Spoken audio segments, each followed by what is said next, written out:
Bismillahirrahmanirrahim. Assalamualaikum warahmatullahi wabarakatuh. Assalamualaikum. Saya Syiz bin Abdul Kadir, pengerusi Gerakan Mahasiswa PRI 13 GN13. Hari ini nyatakan dalam sidang ini akan menyatakan beberapa pendirian GN13 terhadap apa yang berlaku pada mahasiswa di Pekan.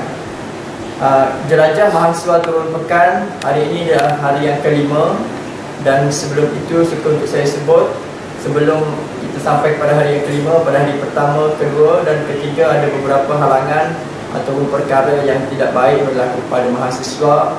Ada di antara kita yang dibelasah pada hari yang pertama dan ditampar juga pada hari tersebut. Pada hari kedua ada di antara kita yang dihalau dengan pagar dan juga kita disekat untuk masuk ke Felda Cili Timur.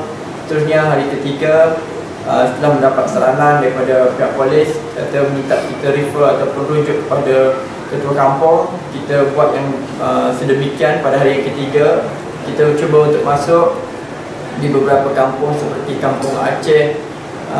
Kita masuk, bila dihalang, disekat oleh ketua kampung, kita berundur.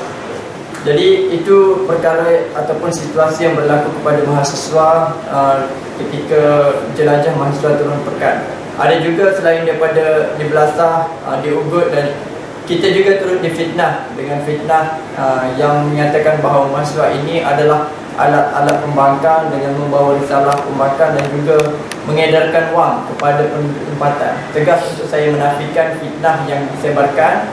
Kami di peringkat mahasiswa berdiri bebas di atas kapasiti kami sebagai mahasiswa. Pendirian kami ada pendirian kami sendiri, dan juga kami tidak membawa ataupun memberikan wang yang seperti yang diceritakan dalam akhbar ataupun yang tersebar di fitnah.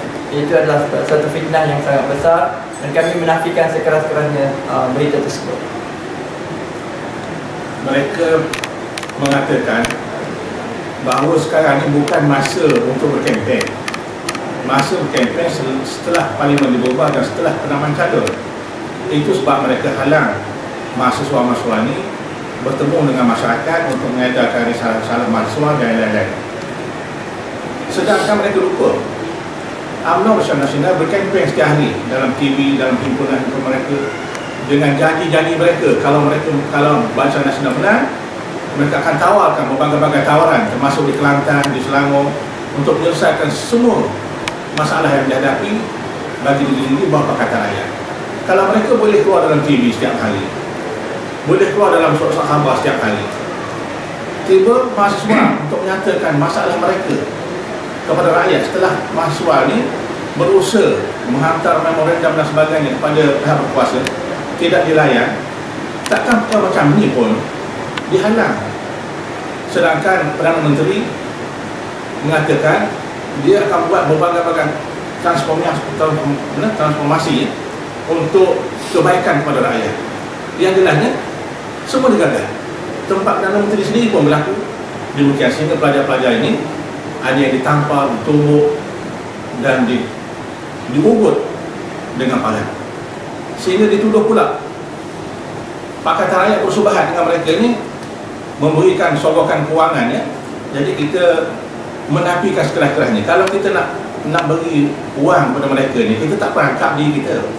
Kita tak bubuh dalam sampul surat yang berlambang PAS seperti ini, ya. Sedangkan sampul ni dijual di kedai-kedai. Kita guna untuk hari raya, ampau hari raya, untuk kita bagi sumbangan kepada majlis-majlis perkahwinan, orang sakit dan sebagainya.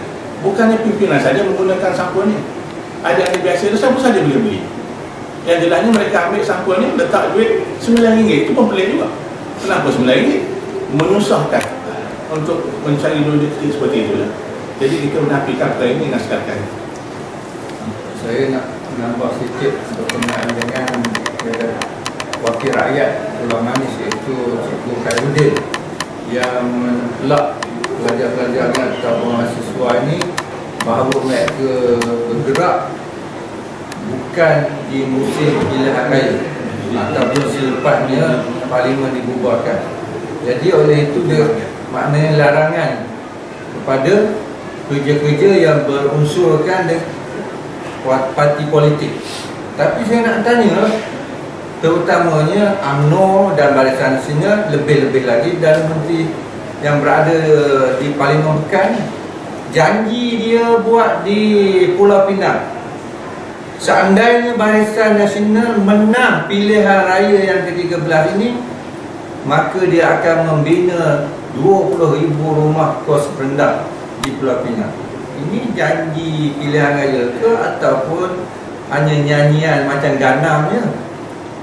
Kedua, dia pergi ke di Johor Bahru, sama juga dia membuat janji bahawa sekiranya Barisan Nasional menang, maka dia akan membuat 25,000 rumah kos rendah. Apakah ini nasib?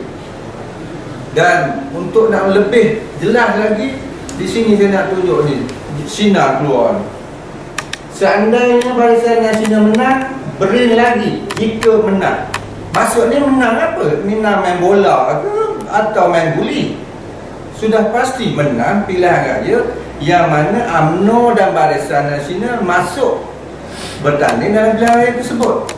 Jadi sekali lagi saya mintalah orang-orang yang tak berapa cerdik macam Cikgu Khairuddin ni, dia membaca lagi lah.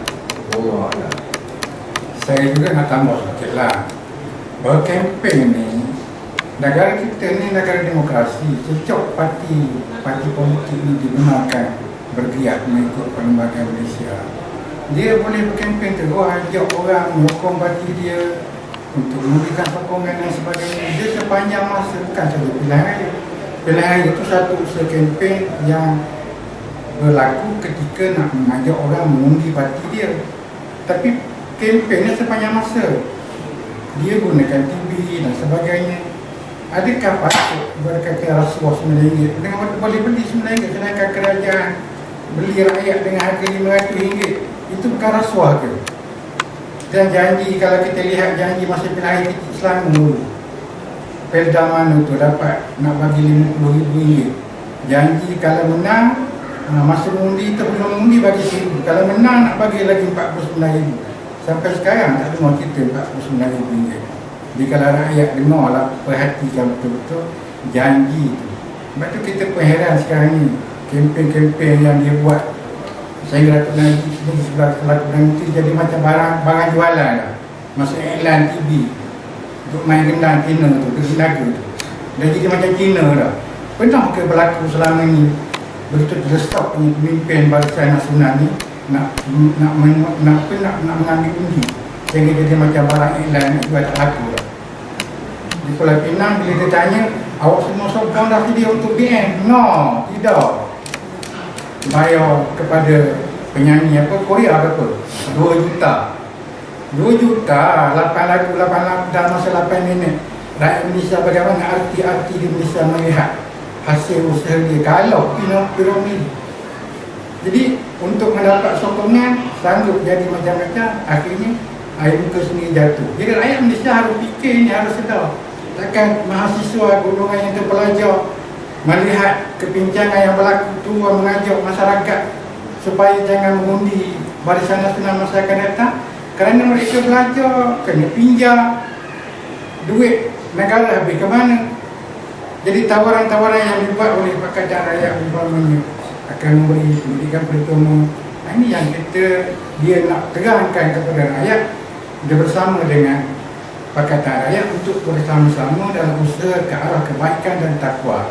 Tuhan berkata, wa ta'awanu 'alal birri wat taqwa wa la ta'awanu 'alal ismi wal 'udwan. Bertolong bantulah kamu kepada kerja-kerja mengarahkan kepada kebaikan dan takwa, dan jangan kepada dosa dan permusuhan.